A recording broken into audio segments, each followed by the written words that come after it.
Hi,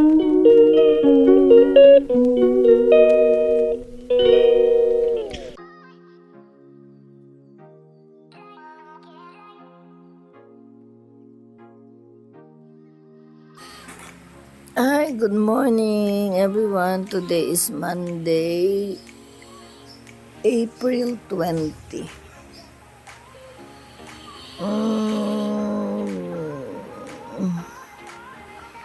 April 20 today.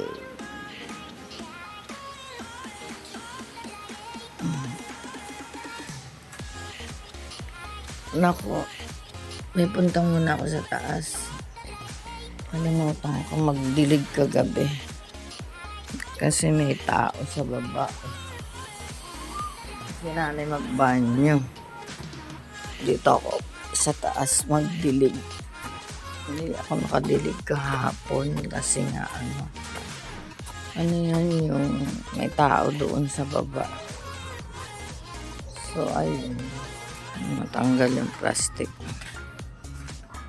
Kailangan ng early morning dilig or else matutuyo na naman sila. Yan.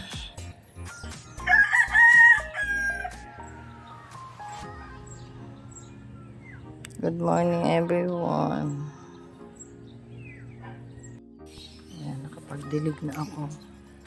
Pati yung semento dinidilig ko yan kasi ito naman. Sandali lang tumubo yung mga tanim ko.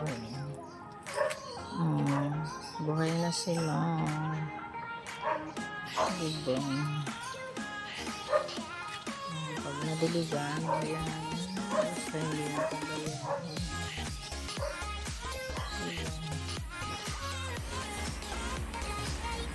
Nanay nasa banyo pa. Dito muna ako sa labas.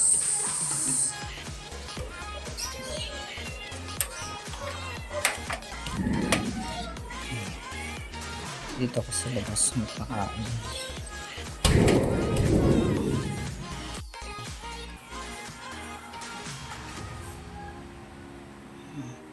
Bago siya pumunta sa kainan niya, breakfast namin, ito kay nanay. Ayan kay nanay. Sa inagod niya. Ito sa akin. Pinagsawaan niya. Kaya ako na lang uubos.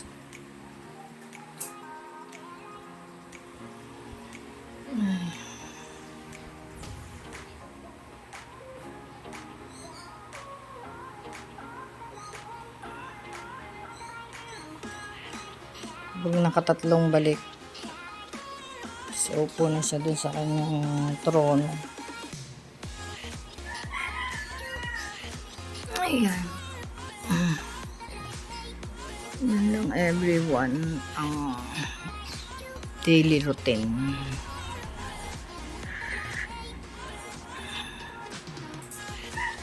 That's it for la breakfast. Desayunamos. Ulam, isda at Bicol Express. Ang tira nila kagabi. Ayan o. Ang akin. While watching TV. Ay, sorry. Ayan, no? Finally, naikabit na rin ni paring Ben yung electric fan. Tapos, ito, hindi naman napalitan ko na rin. Napapalitan ko sa kanya. Pero, hindi ganun ka-husay dahil, nagalaw. Pero, at least, may control na yan. Malakas na rin yung tubig. Yan, hindi siya mats. Kaya hindi yun yung proper. Ayaw mahigpitan sa ilalim. Kaya okay lang.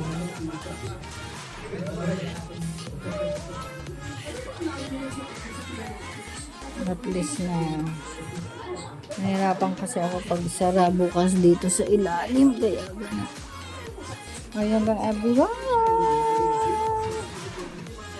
Kain na ng tanghalian. Ayun, good evening everyone. Pinaw tayo ng sampay. Ngayon lang ulit kasi paggabi. Ay, dito lang ako sa taas. Yan lang. Mamaya again. At ako'y nagugutom na. Hindi nagmerienda kaya ayan gutom. O yan ang sinari. Grabe yung pagkain niya. Oh. Hindi niya kinain yung kabilang sa isda. Ayun. Yun lang everyone. Nagtanghali. Ay hapunan, dinner, whatever. Habang nanonood siya ng tanggol. Yes, ako ito. Tupi-tupi naman ngayon. After ng dinner, tupi-tupi tayo. Ayan. Habang sinali, ayun. Inom ng gamot niya.